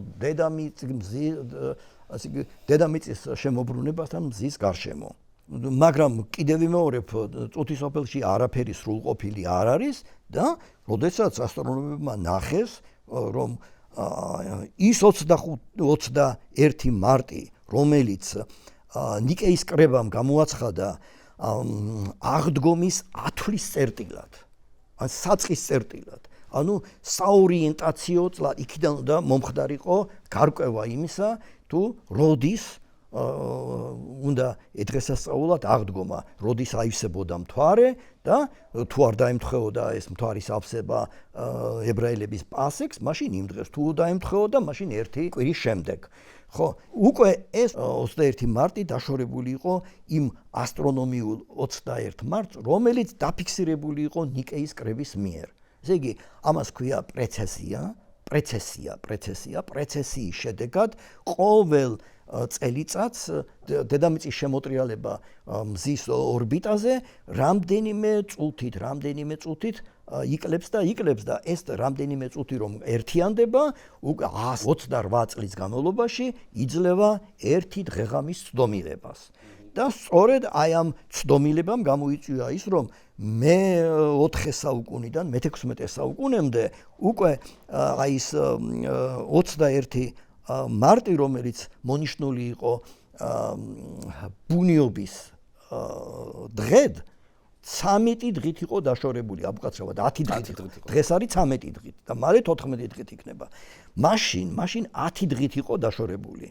და ამიტომ გააკეთა მან ასეთი განცხადება, რომ ეს ნიშნავს იმას, რომ ჩვენ ვარღვევთ უკვე საეკლესიო წესებს და საეკლესიო ტრადიციასო. საეკლესიო ტრადიციის მიხედვით აღდგომა დაკავშირებული უნდა ყოფილიყო აი ამ ბუნიობის დასრულებასთან და დღის საბოლოო გამარჯვებასთან ღამეზე. აი ამან გამოიწვია ის რეფორმა. ამ რეფორმის შედეგად 10 დღე ჩამოაკლო კალენდარს, ხო და 10 დღე რომ ჩამოაკლო კალენდარს, ამან გამოიწვია ის რომ უკვე ეს 21 მარტი დაუბრუნდა თავის ასტრონომიულ, ანუ ნიკეის მიერ მონიშნულ 21 მარტს და შესაბამისად აღდგომაც დაიმკვიდრა თავისი ტრადიციული ადგილი. ხო, ეს არის რაც მთავარია, მაგრამ შემდეგ გააკეთა კიდევ მან სხვა манипуляციაც, ასე ვთქვათ. მან ჩამოაყალიბა ისეთი კალენდარული სისტემა, რომ თუ იულიუსის კალენდრის მიხედვით, ეს კი რეფორმამდელი იულიუსის კალენდრის მიხედვით, ყოველი 1 დღეღამის ცდომილება ხდება 128 წლის განმავლობაში, ხო? ცდომილება, ну, აკლდება 1 დღეღამი, ხო? აი ამის მიხედვით, ამ რეფორმისეული კალენდარული სისტემის მიხედვით, 1 დღეღამის ცდომილება 3000 რაღაცა წლის შემდეგ ხდება. რაც როგორც ამბობენ ასტრონომები და საეკლესიო საკითხებთან დაკავშირებული ასტრონომიული კვლევები, რასაც ამბობენ და რაც სწორია, რასაკვირველია, ეს ფაქტიურად ნიშნავს კალენდარული პრობლემის მოგვარებას. თუმცა რასაკვირველია, ესეც არ არის აბსოლუტური სიზუსტე და ცნობილია, რომ არსებობს კალენდრის ახალი რედაქცია, უფრო გაუმჯობესებული რედაქცია, მას ეწოდება სოფიის ბულგარეთის კალენდარი, რომელიც მგონი 300,000 წლის განმავლობაში მოგცემს 1 დღეღამის ცდომილებას, თუ ცოტა მეშლება 300,000 არა, მაგრამ ნუ 100 რამდენიმე 1000 ყოველ შემთხვევაში. რამდენიმე 1000 არა 3000, არამედ რამდენიმე 1000, თქვათ 10,000, 20,000 წლის განმავლობაში. ხო, მაგრამ ჯერჯერობით, აი ამ 3000 წლის განმავლობაში კალენდარული რეფორმა, თუ კი ვიცოცხლეთ და თუ კი დედამიწა მიარსება, საჭირო არ იქნება. ხო, ამიტომ არის მითვლება, რომ აი ეს რაც პაპმა გრიგორიუსმა გააკეთა, ეს კალენდარი, მის მიერ შემუშავებული კალენდარი და შესაბამისად საეკლესიო კალენდარული სისტემა და კაცმა რო თქოს, ეს უფრო კალენდარული სისტემა კი არ იყო, ეს იყო ასტრონომიული სისტემა. ასტრონომიული სისტემა, რომელიც გამომდინარეობდა კალენდრის, საეკლესიო კალენდრის პრობლემიდან. ამ საეკლესიო კალენდრის პრობლემამ, აღდგომის პრობლემამ დაანახა მას პაპს, რომ საჭირო იყო რეფორმის ჩატარება. ჩაატარა რეფორმა და აი ეს 21 მარტმა და შესაბამისად სხვა დღესასწაულებმა აღდგომის საეკლესიო ტრადიციული დღესასწაულად, ხო, საყოველთაოდ ჩამოყალიბდა 25 დეკემბერი, ხო? ყველა ამან დაიბრუნა თავისი ასტრონომიული ადგილი, კუთვნილი ადგილი საეკლესიო კალენდარში. ხო, ესე იგი მე შევეცდები, რომ ეს მე და თქვენ ახლა ყველაფერი გვესმის აქ, რასაც საუბრობთ, მაგრამ რთული საკითხი არის და მე შევეცდები, რომ შეიძლება დაგვარად ადაპტირებულად კიდე გავუმეორო მოკლედ მაყურებელს რაზეა საუბარი. ესე იგი 325 წელს ნიკეის საეკლესიო კრებამ დაადგინა, რომ აღდგომა მოდის ბუნიობის, ან ბუნიობა არის 21 მარტი და ბუნიობის შემდგომ ბუნიობის საдаг კვირას მარტივად რომ ვთქვათ, ხო. მე ცოტა ისეთი კორექტირებაა, მაგრამ ბუნიობის საдаг. მაგრამ ეს იყო იულიუსის კალენდრის მიხედვით, ხოლო იულიუსის კალენდარს ჰქონდა ესე ხარვეზები. ხარვეზები, ანუ 365 დღე იყო, პლუს 1 4 წელიწადში ერთხელ ნაკიანი წელი, იმიტომ რომ ესე იგი ზუსტად 365 დღის სიჩქარით არ ბრუნავს დედამიწა მზის გარშემო, ესე იგი ეს არის პლუს 6 საათი. მაგრამ მხოლოდ პლუს 6 საათიც არ არის, რადგან 128 წელში ერთხელ ეს ასტრონომიული ბრუნვა დედამიწისა მზის გარშემო 128 წელში ერთხელ წუთობით იპარავს და 128 წელში გროვდება 1 დღე. ზედმეტ დღეს წარმოშობს. კი ბატონო, უფრო კი არ იპარავს, ზედმეტ დღეს წარმოშობს. ესე იგი 325 წლიდან 1588 წლამდე რამდენი 128 წელი გავიდა, ხო? 10 ჯერ გავიდა 128 წელი. კი ბატონო. და მოგროვდა 10 დღე და როდესაც პრაპაპმა გრიგორიუსმა შეადარა ასტრონომია კალენდარს, აღმოჩნდა, რომ 10 დღე არის მეტობაში. ანუ თუ და მან თქვა რომ ნიკეის საეკლესიო კრების დადგენილებასთან წინააღმდეგობაში მოვდივართ, რადგანაც ნიკეამ თქვა რომ ესე იგი ბუნიობის მზებუდობის პირველ კვირას უნდა მოხდესო აღდგომის აღნიშვნა და ეს ესე არ ხდება, იმიტომ რომ ასტრონომია აცდა კალენდარს და ეხლა ჩვენ კალენდარი უნდა დაუახლოვოთ ასტრონომიას, უნდა მივაბათ ასტრონომიას. შესაბამისად 1582 წლის 4 ოქტომბერი, როგორც მახსოვს, რომ დაღამდა, გათენდა პირდაპირ 15 ოქტომბერი. ანუ 10 დღე ამოიღო კალენდრიდან. 10 დღე ამოიღო კალენდრიდან, კი ბატონო. ხო და შემდეგ უკვე, აი დანარჩენი კაცო ნელ-ნელა, აი მხოლოდ საეკლესიო ცვლილება ხო არ ყოფილა, თანამედროვე ხა ჩვენ რო თქვა, რასაც აღნიშნავთ, ხო, ხა ეს რომელი კალენდრითაც ყოველდღე ვცხოვრობთ საერო ცხოვრებაში, ეს არის გრიგორიუსის კალენდარი. ყოველდღიურ ცხოვრებაში, ახლა ჩვენ რო აი 7 იანვარი რო არის ჩვენ კალენდარზე დღეს, ეს არის გრიგორიუსის კალენდრის მიხედვით 7 იანვარი. ეს არის გრიგორიუსის კალენდრის მიხედვით 7 იანვარი და იულიუსის კალენდრის მიხედვით 25 დეკემბერი. კი ბატონო. ხო, ზუსტად ასე არის. მაგრამ ახლა 1582 წელს რომ პაპმა ბულა გამოსცა, ეს ბულა პირველივე დღეს მთელ მსოფლიოს კი არ მიუღია. ხო, დიდი წინააღმდეგობა იყო. კონსტანტინოპოლს მოუწოდა, ამ დროს უკვე სქიზმაში არიან კონსტანტინოპოლი და რომი ერთმანეთთან. კონსტანტინოპოლმა ეს შეაჩვენა, უარი თქვა ამაზე, მაგრამ ნელა-ნელა ეს ამბავი წამოვიდა და საერო ცხოვრებაში, რუსეთის იმპერია არასდროს არ გადასულა გრიგორიუსის კალენდარზე, ყოველთვის იულიანურ კალენდარზე იყო რუსეთის იმპერია. 1918 უკვე იმპერია აღარ არის ამ დროს. 1918 წელს უკვე ბოლშევიკებმა საბჭოთა რუსეთმა თებერვალში თუ არ ვცდები 18 წლის თებერვალში. ხო, 25 თებერვალია თუ რაღაცა. აი ეს კალენდრის რეფორმა გააკეთეს და ის მოსკოვში თუ პეტერბურგი იყო მაშინ ჯერ კიდევ, ხო და შემდეგ რამდენიმე თვის შემდეგ საქართველოს აი საქართველოში უკვე მაშინ ამიერკავკასიის ფედერაცია იყო დამოუკიდებლობის გამოცხადებამდე. ალბათ ის ყველაზე ერთ-ერთი ყველაზე ხანმოკლე სახელმწიფო არის კაცობრიობის ისტორიაში ამიერკავკასიის ფედერაცია, რომელსაც 5 კვირა იცხოვრა, მაგრამ ამ 5 კვირის მანძილზე ალბათ ყველაზე მნიშვნელოვანი რეფორმა ეს იყო. ხო, დამოუკიდებლობა საქართველოს მიიღო აი ეს რეფორმა. 1918 წლის აპრილში, თარიღი აღარ მახსოვს ზუსტად, რა აღარ მოვიტყუა, 1918 წლის აპრილი არის, გადავიდნენ ესენი საქართველოს გადავიდა 1918 წლის აპრილში საქართველოს გადავიდა უკვე გრიგორიუსის კალენდარზე. მაგრამ ეს ამ ყველაფერს ჩვენ ვამბობთ ახლა სეკულარულ ცხოვრებაში, საერო ცხოვრებაში უпростоრად. საერო ცხოვრებაში ვამბობთ ამას. საეკლესიო თვალსაზრისით ჩვენ დღესაც იულიუსის კალენდარზე ვართ. იულიუსის კალენდარზე არის რუსეთის ეკლესია, მისი რა ქვიან, ისა უკაცრავად სერბეთის ეკლესია და რაც თავარია იერუსალიმის ეკლესია. იერუსალიმის ეკლესია, პოლონეთის მართლმადიდებლური ეკლესიაც დაბრუნდა როგორც მახსოვს. ხო, და არის კიდე რაღაცა რუსეთის ათონის მთა, რუსეთის ეკლესია რაღაც საზღვარგარეთ თუ რაღაცა ემიგრანტული ეკლესია რო არის. და არა მარტო ეს არა, ეს რა ქვია, საბერძნეთის სქიზმატური ეკლესიები, ერთი ეკლესია თუ ორი ეკლესია, მე მგონი ერთია.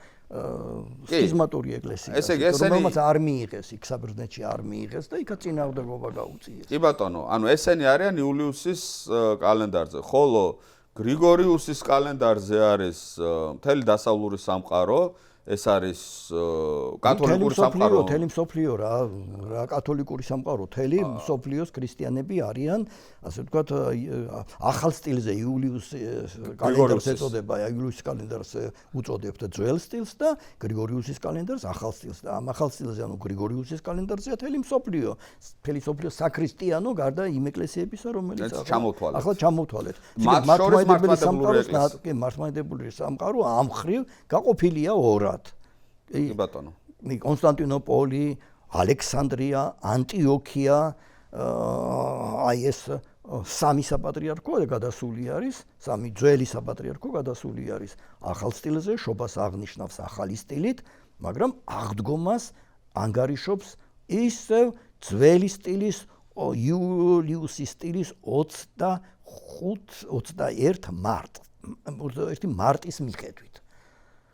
ხო, რასაკვირველია, წინააღმდეგობაში მოდის საეკლესიო ტრადიციასთან, იმიტომ რომ საეკლესიო ტრადიციის მიხედვით აღდგომა უნდა გამოიანგარიშებული იქნას ბუნიობის კვალდაკვალ, ბუნიობიდან გამომდინარე და ბუნიობა უკვე აღარ ემთხვევა იულიუსის კალენდრის 21 მარტს. ეს 21 მარტი ცნობიერებაში, აი ძველი სტილის მიმდევართა ცნობიერებაში არის ბუნიობის თარიღი, მაგრამ რეალურად ბუნიობა დიდი ხნის მომხდარია. ბუნიობა უკვე დღეს უკვე 14 დღის მომხდარი არის. ბუნიობა. ხო, მერე ამას მოხდება, მერე რა ქვია, თვარის აღსება მოძრავია. ამიტომ არის აღდგომაც მოძრავი დღესასწაული. ახდება ისე რომ როდესაც თვარე გვიანივსება თვარე მაშინ აღდგომა რეალურ ბუნიობას დაშორებულია ერთი თვითა და რამდენიმე დღით. უკვე ეს ძალიან შესამჩნევი ცდომილებაა და კიდევ რომ დაუბრუნდეთ იმ ბულის საკითხს და იმ რეფორმისაკ რა აიძულა პაპი ჩაეტარებინა ეს რეფორმა. აიძულა პაპი იმან რომ იმ ძველი სტილის მიხედვით საეკლესიო ტრადიცია ირღვეოდა, საეკლესიო ტრადიციის დარღვევის წყარო ხდებოდა ძველი სტილის მიხედვით აღდგომის გამოანგარიშება. ძველი სტილის 21 მარტის კვალობაზე აღდგომის თარიღის დადგენა. აი ეს იწევდა იმას გაუგებრობას, იმიტომ რომ ძველი სტილით 21 მარტს უკვე ბუნიობა დიდი ხნის ჩავნილი არის. მაგრამ ეხლა ჩვენ ერთ რაღაცასაც უნდა გავუსვათ ხაზი, რომ ეს საკითხი, კალენდრების საკითხი ყოველთვის იყო პოლიტიკური, ეს ხო, ანუ საერო ცხოვრებასაც განსაზღვრავს და სასულიეროსაც და ესე იგი პოლიტიკური დაპირისპირების თემაც იყო. ხა რო თქვით რომ პაპმა გრიგორიუსმა 1582 წელს შეცვალა კალენდარი და მოუწოდა კონსტანტინოპოლს და სხვა მართლმადებლურ ეკლესიებს რომ თქვენს გადმოდით არა მარტო ყველას მოუწოდა. ახალი რეფორმა ახალი მომხდარია, ინგლისი უკვე გამოყოფილი არის. და ყველას მოუწოდა. და მათ შორის თავიდან არათუ კონსტანტინოპოლი და იერუსალიმი პროტესტანტებიც არ გადადიან. ხო, თავიდან კათოლიკებმაც ძიმეთ აღიქვეს ესა და რას კათოლიკებმაც გაუწიეს წინააღმდეგ. ჩვეულებაში ჯულზე უმტკიცესია ხო არის ეს გამოთქმა რა. ხო, სხვა არაფერი მიზეზი არ იყო. და აი ესე კონსტანტინოპოლში 1923 წელს ხდება ეს ცვლილება, როგორც მახსოვს. მაშინ კონსტანტინოპოლის პატრიარქი იყო მელეტიოსი თუ არ ვცდები. ხო, წერია ჩემს მას ნაშრომში. ხო, მელეტიოსი ეს არის ბასილი იყო მაშინ. ბასილი არის? თუ შემდეგ არის ეპისტოლე ყოველ შემთხვევაში ბასილმა გაავრცელა. ეპისტოლე მელეტიოსის რო გარდაიცვალა მალე ბასილი. ის ეპისტოლე რომელიც საქართველოში შემოვიდა და რომელიც შეიცავდა მოწოდებას, ეს იყო ბასილი პატრიარქისაგან. ხო, მაგრამ აი ეს მელეტიოსი იყო მთავარი გამწევი ძალა აღმოსავლეთ საქრისტიანოში. მან შეცვალა ეს სხვათა შორის ისეთი იშვიათი პატრიარქი არის, რომელიც არამხოლოდ კონსტანტინოპოლში იყო პატრიარქი, მე ალექსანდრიაში იყო პატრიარქი. კი, და კიდე ასეთი რამე ხდებოდა, კი, ეს არაფერი. ხო და მაგრამ აიძულა რამ გააკეთა, ახლა ის როგორც ამბობდა, ესეთი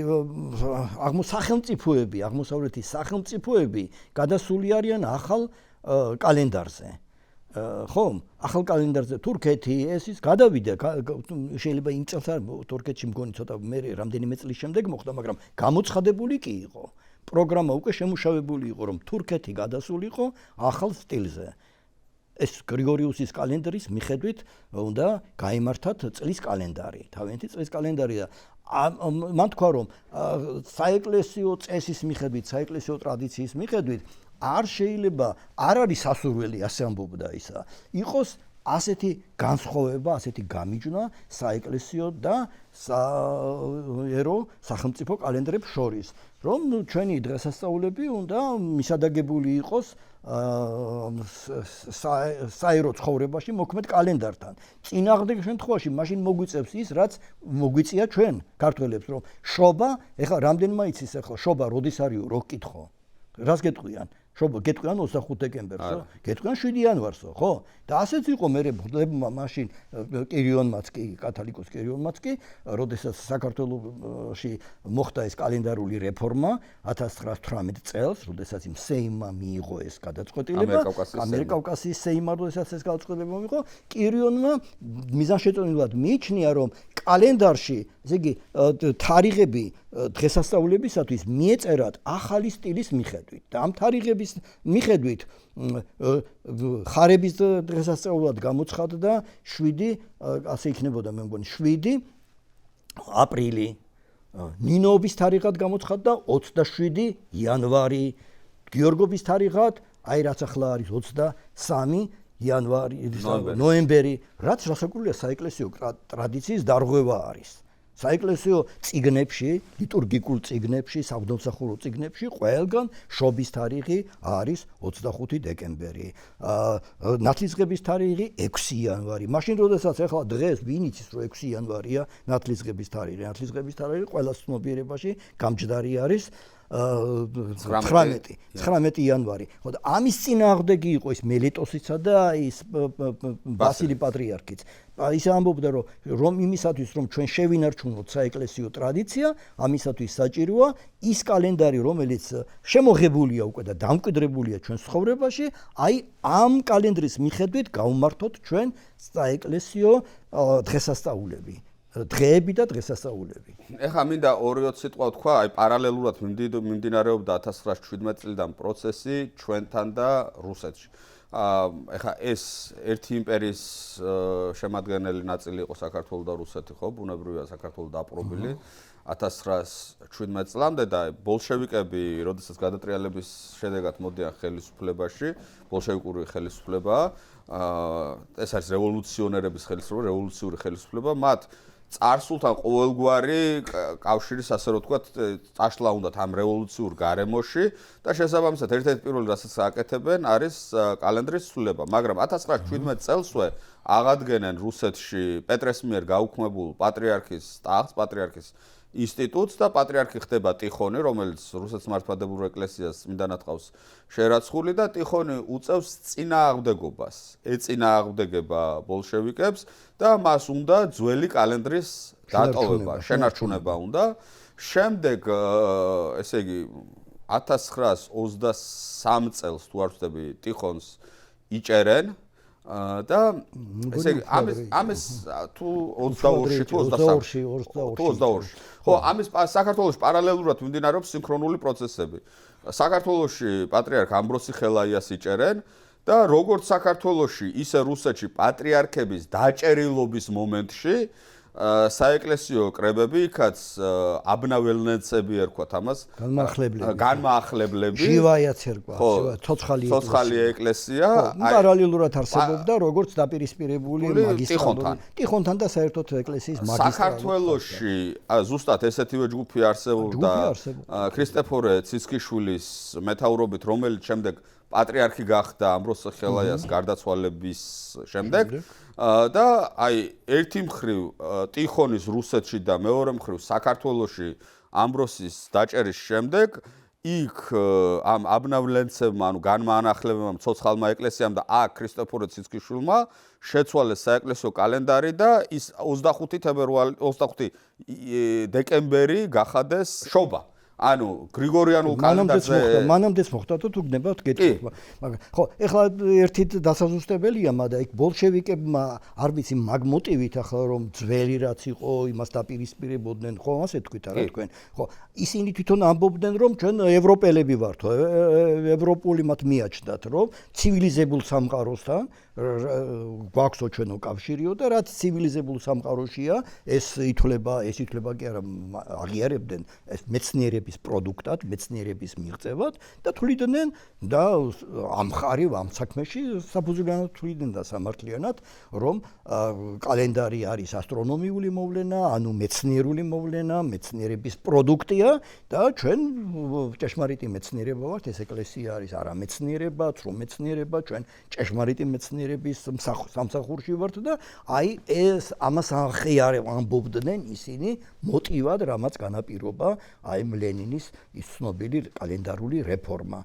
ხო, ამან სხვადასხვა ეს იყო მიზეზი, ეს გახდა მიზეზი, რამაც ამ რეფორმას მორწმუნეების თვალში გაუტეხა სახელი.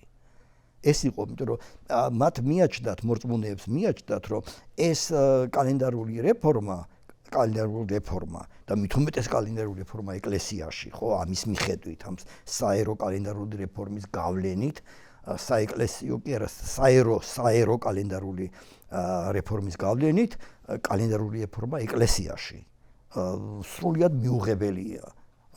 არის ჩვენთვის მორწმუნეთა უმრავლესობისათვის ახლა ოფიციალურ მიზეზად ამას ამბობდნენ ისინი. ახლა ხო არ იტყოდნენ ჩვეულება რჯულზე უმტკიცესიაო, მაგას ხო არ იტყოდნენ, მაგას არავინ არ ამბობს, ხო? თუმცა როგორ არ ამბობენ, ბევრი ახლა დღესაც იტყვის, ახლა კი მე მიმაჩნიაო, დღესაც მომისმენია ბევრისაგან, რომ მე მიმაჩნია, რომ ახალი სტილი უფრო სწორია, უფრო მისადაგებულია, როგორც მეცნიერულ მონაცემებს, მეცნიერულ პრინციპებს, ასევე საეკლესიო ტრადიციას, მაგრამ მე რადგან მიჩვეული ვარ აი ამ ძველი სტილის მიხედვით აღდგომისა და შობის განსაკუთრებით შობის აღნიშვნას, 7 იანვარს აღნიშვნას, ეს არის ჩემთვის ბუნებრივი.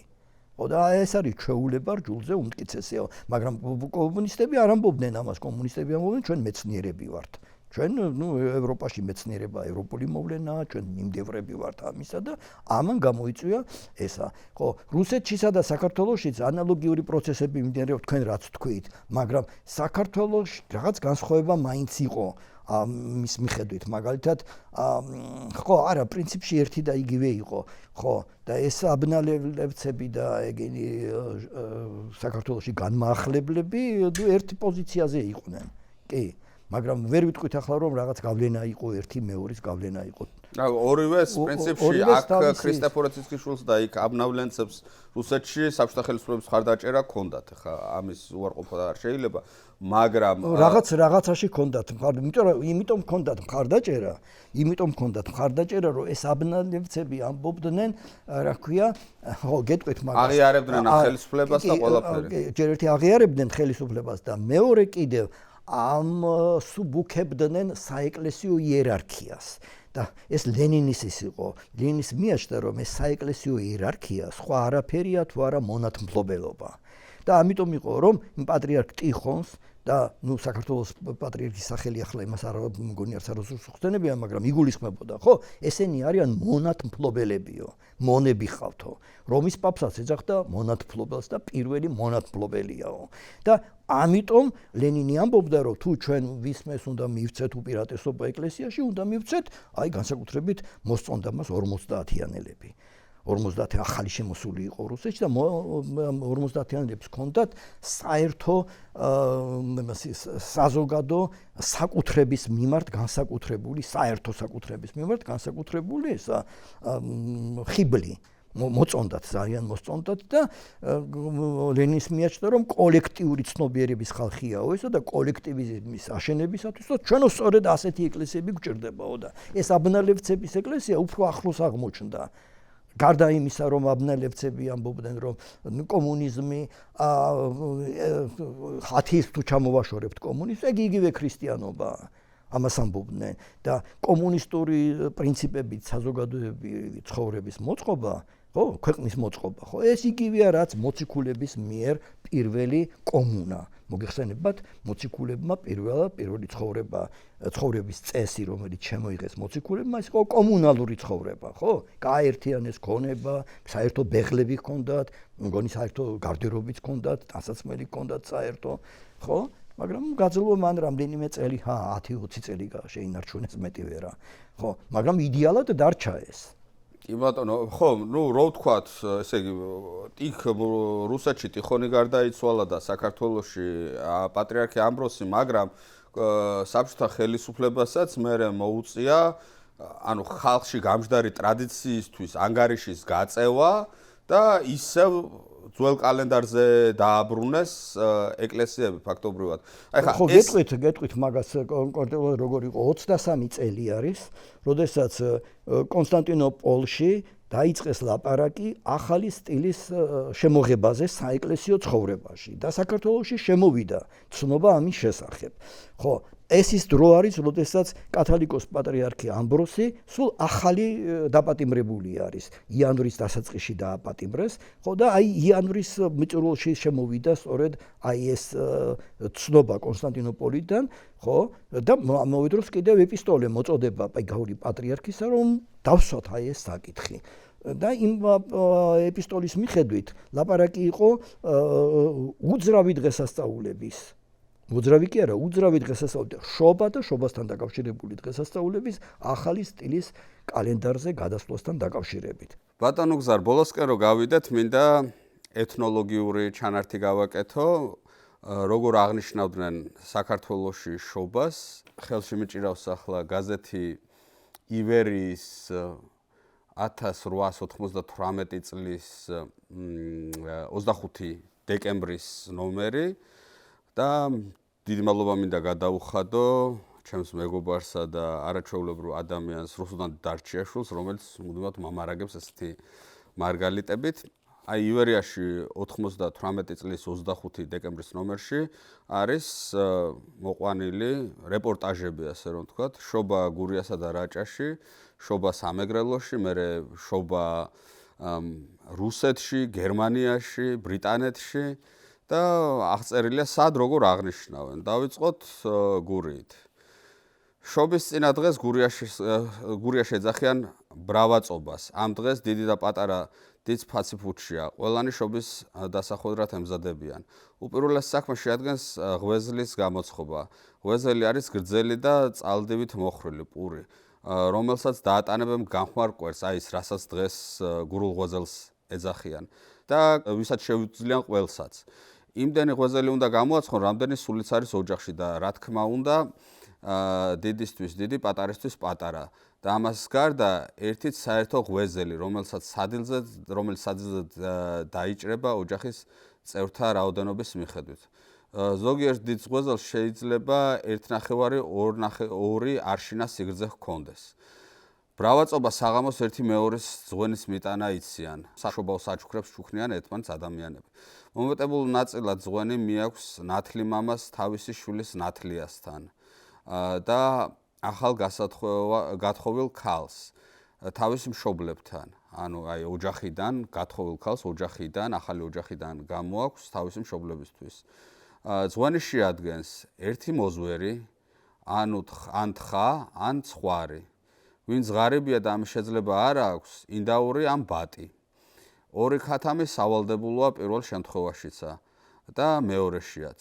გარდა ამისა, ერთი საწყავი, 1.5 ღვინო, 2 ღვეზელი, 6-12 ხვაჭაპური. მოკლედ, კაი დიდი ხარკი არის გათხოვილი ქალის ახალი ოჯახისთვის ეს და ნათლიისთვისაც.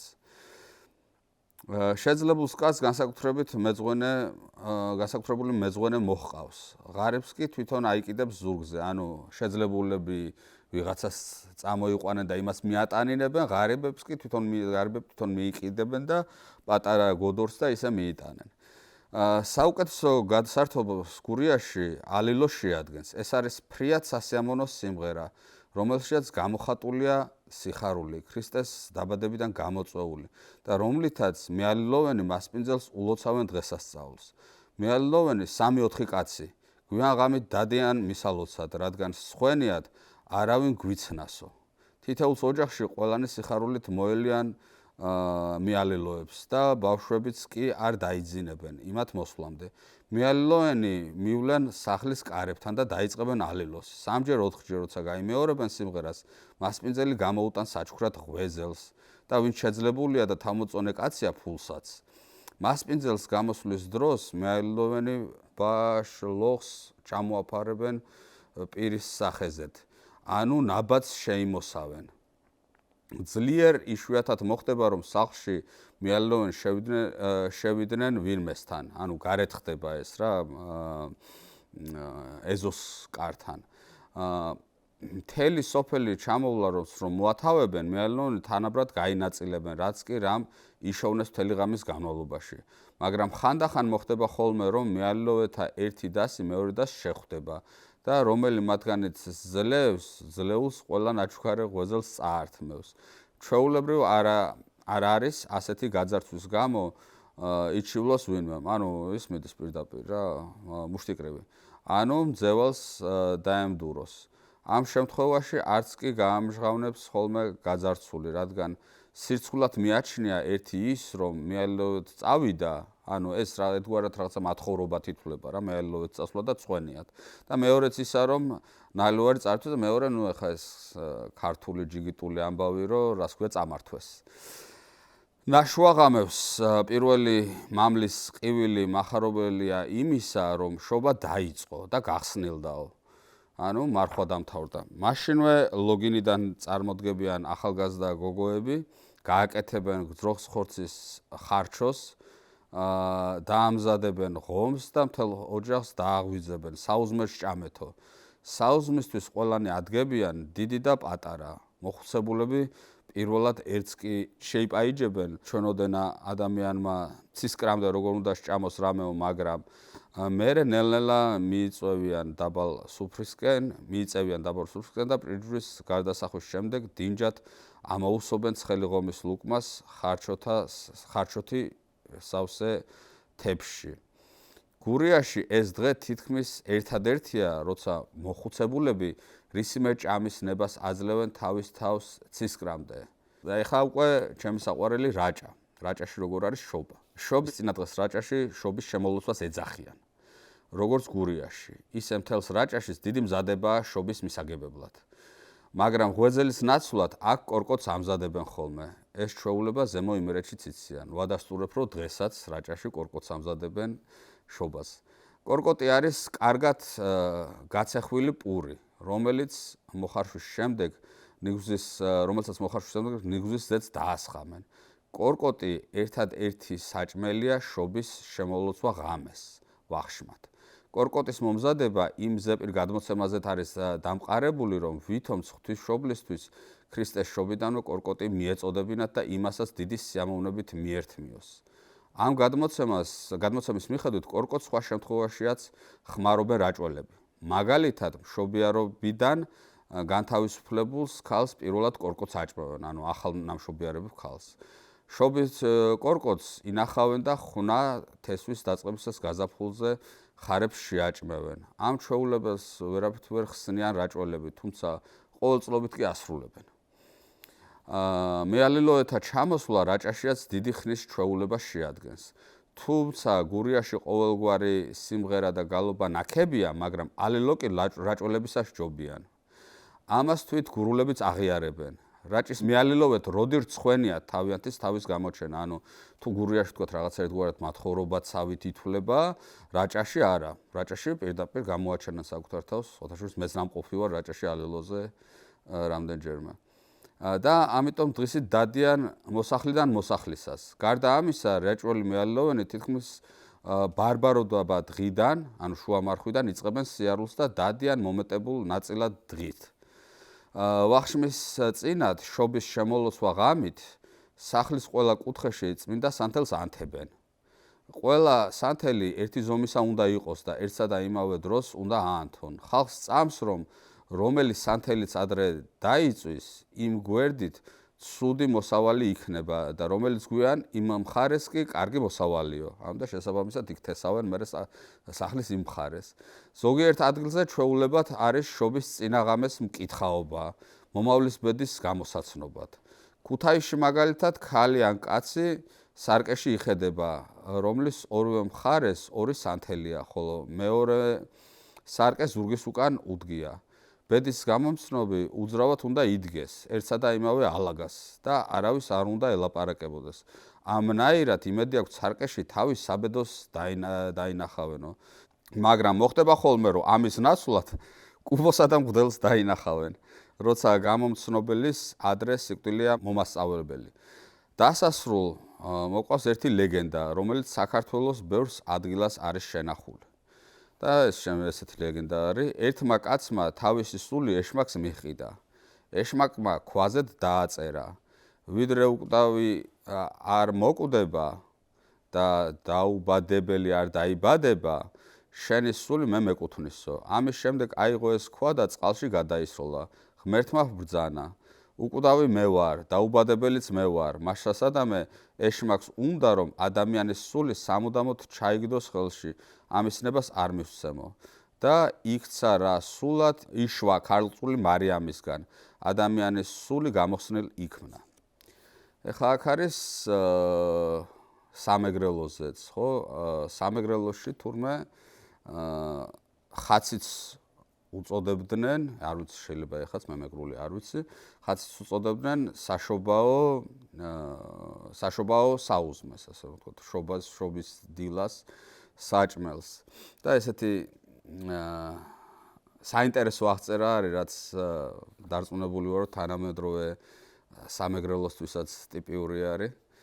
მეგრელი დღესასწაულში უეჭველად ახალ ტანისამოში უნდა გამოეწყოს. რაც უნდა ღარიბი იყოს, ახალი სპერანგით მაინც უნდა მოაწონოს მეზობელსა თავი. დღესასწაული ახლოვდება თუ არა, ყველა ემზადება. ზოგს გასაყიდი რამ მიაქვს ქალაქში, ზოგს მოაქვს ღვინო თუ სხვა რამ. კითხულობენ რა ძვირია, რა იეფი, ბოქაული რასას ჯავრობს, ინდოური როგორ იყიდება და სხვა. ვისაც არ ეინტერესება და რის ძალაც შესწევს, ვისაც რა ეინტერესება და რის ძალა შესწევს. დადგება შობის წინა დღე და ჟივილ-ხივილი.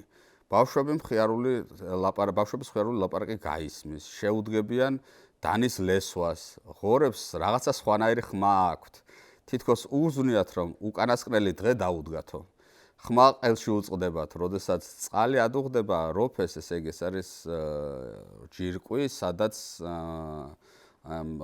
ჯაგრისგან უნდა ჯაგარი უნდა გააცალონ ცხელი დუღარე წყალით ღორს. გამოიტანენ ამ როფეს დანიშნულ ადგილას და გაისმის ღორის ჭყივილი. ცოტა ხნის შემდეგ მეორე მეზობლის ოჯახში აჭყილდება ღორი, მერე მესამე, მერე მეოთხე და ეგონება ადამიანს შეთქმულან და ერთ დროზედ უღებენ ღორებს ბოლოსო.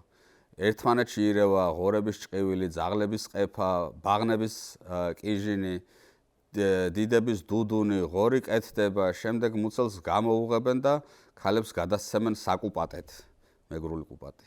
ბავშვების თავიანთ წილს შოულობენ ბურთს. ამით მერე ბურთს აკეთებდნენ, სათამაშო ბურთს ღორის ბუშტისგან. ამ ბურთს დიდით სამით ბერავენ. მერე დაახტება ზედ რომელიმე, გახტება და დამბაჩასავით ხმას გამოიღებს. მოკლედ, გართობა და მთელი ამბავი, მაგრამ აქვე არის მოცემული სხვადასხვა ქვეყნები, ხო? რუსეთის ამბავი მაგალითად, აი რუსეთში როგორ აღნიშნავენ შობას და რაღაცები ნელ-ნელა შემოდის იქიდანაც ბუნებრივია. შობის წინა დღეს ბავშვები დადიან კარდაკარ, კარისკარ. სათითაოდ ყველა ოჯახს ულოცავენ დღესასწაულს. იმავე დღეს ვახშმისთვის ამზადებენ კორკოც. უწინ მისალოც ვაშკაცნეთს დადიოდნენ. მოსკოვის მახლობელ გუბერნიებში მაგალითად მარხილებით დახავთ კალიადა, მორთული ქალი, რომელსაც კაბის ზემოდან თეთრ პერანგს აცმევდნენ. თან დახავდათ ეს ქალი და თან მღეროდნენ. დაიბადა კალიადა შობის წინა დღეს, 25 დეკემბერს დილით ბავშვები კვლავ დადიოდნენ, ხალხს ულოცავდნენ შობას. თან დაჰქონდათ ხელოვნურად გაკეთებული პატარა ყუთი, რომელიც წარმოადგენდა ბუნაგს ორ განყოფილებად. ერთში ვითომ იროდის სიკვდილს წარმოადგენდა, მეორეში იროდიადის ცეკვას. ბუნაგში სანთლები ენთო, მომლოცველი დადიოდნენ და ასე შემდეგ. უწინ ბუნაგისა და ვარსკვლავის ტარებაში ყველა წოდების კაცნი იღრებდნენ მონაწილეობას. მეფე პეტრე დიდს ბევრჯერ მიუღია მონაწილეობა ხალხის მილოცვაში. მოსკოვში უწინ თვით დიდებული კარისკაცნიც დადიოდნენ შობის მისალოცად. 25 დეკემბერს საღამოთი მთელს რუსეთში იწყება მკითხაობა. ახალგაზრდა ქალები ცდილობენ შეიტყონ ვინ გამაბედნიერებს, ცოლად ვინ შემირთავსო. მკითხაობა იწყება იმ წუთიდან, როცა რომ სანთელს დაანთებენ საღამოთი. ახალგაზრდა ქალები შეიკრიბებიან ერთად, გამოდიან ქუჩაში და ყველამ სათითაოდ უნდა ჰკითხოს სახელი, ვინც გზად გამოივლის. ქალები დარწმუნებული არიან, რომ რა სახელსაც ეტყვიან პასუხად, სწორედ ის სახელი ერქმევა იმის ქმარს. მოკლედ, რაღაც ახალ იმედებთან არის ეს დაკავშირებული, იქაც, აქაც, ყველგან. და აი ცოტა განსხვავებული ტრადიციების აღწერენ უკვე აი გერმანიასა და ინგლისში. აი გერმანიაზე აქვე წერია. გერმანიის იმპერატორი და იმპერატრიცა მიეგებდნენ შობას პოცდამის სასახლეში. თვით იმპერატრიცამ შვილების თანდასწრებით დაურიგა საჩუქარი სასახლის მოსამსახურეებთ. დიდ მარმარილოს დარბაზში მორთული იდგა შობის 9 ხე. ანუ ნაძვის ხე ჩვენებურად რო ვთქვათ, მაშინდელ ქართულშიც შობის ხეს ეძახდნენ ნაძვის ხეს. 2 დიდი იმპერატორისა და იმპერატრიცასთვის, ხოლო 7 პატარა ხე 6 პრინცესასთვის და 1 პრინცისათვის. ანუ შესაბამისად რამდენი შვილიც ყავდათ. აი რაც შეეხება ბრიტანეთს, აი აქ საქველმოქმედო საღამოზე წერია, შობის დღესასწაული ინგლისის ტახტის მემკვიდრის სასახლეში ქველმოქმედებით იწყება. დიდ ფარდულში იკრიბებიან ყველა მუშები, 300-ზე მეტი კაცი, რომელთაც პრინცესა თავის ხელით ურიგებს roast beef-ს, შემწვარ ხორცს, roast beef. ხო, ანუ შემწვარი საქონლის ხორცი. თითო ნაჭერი 5 გირვანქის წონისა. ვისაც დიდი ოჯახი აქვს, იმას მეტი ერგება ხოლმე. პრინცესა სათითაოდ ურიგებს მუშებს ხორცსა და ყველა მუშას ალერსიან სიტყვას ეუბნება. დილით პრინცი და პრინცესა მიბრძანდებიან ეკლესიაში. წირვის შემდეგ საუზმობენ და შემდეგ ან ველოსიპედით დადიან, ან ტბაზე ცურავენ. თუ ტბა გაყინულია, ჩაის შემდეგ თამაშობენ კეგლს. ეს თამაშობა მეტად უყვარს იორკის ჰერცოგსა. ვახშმის დროს ქალები მეტად არიან მორთულ მოკაზმული. თვით პრინცესა ამ საღამოს იკეთებს გულზე მშვენიერს და მეტად ძვირფას სამკაულს, რომელიც ლონდონის ვაჭრებმა მიართვეს საჩუქრად. მოკლედ ესე არის შობის ტრადიცია. პრინციპში ბევრი რამე ჩვენთვის საკმაოდ ნაცნობი და ახლობელი არის, რაც ანუ გადმოყოლილი არის დღესაც, ხო ახლა ვერც გურული ღვეძელით გურულებს და ვერც კორკოტით ვერ გააკვირებ, მაგრამ როგორც ხედავთ, საკმაოდ ძველი ტრადიცია არის. კარგით, გავიდეთ ახლა ბოლოსკენ. დიდი მადლობა მინდა გითხრათ სტუმრობისთვის, ძალიან საინტერესო და საგანმანათლებლო საუბრისთვის. და იმედი მაქვს, რომ მაყურებლის დიდ ნაწილს, ვინც გვიყურა და ვინც აქამდე გამოყვა, უფრო ბევრად მეტი ინფორმაცია აქვს ამ საკითხზე, ვიდრე ჩვენს ჩაწერამდე ჰქონდა. თქვენ კი ასევე გადაგიხდით მადლობას, ვინც გვიყურეთ და გვისმინეთ. კიდევ ერთხელ მოგილოცავთ შობის დღესასწაულს, გისურვებთ ჯანმრთელობას, გამარჯვებას, წარმატებას. და გთხოვთ რომ გამოიწეროთ ჩვენი YouTube არხი მისმინე, გამოყვეთ Facebook-ზე, Instagram-ზე და TikTok-ზე. აქვე დიდ მადლობას გადავხდი ჩვენს მთავარ პარტნიორს, წყალი მთის, რომელიც გვეხმარება ისტორიული ცოდნის გავრცელებაში, წყლის ძალა. მოგცემთ ღმერთმა. ამინ.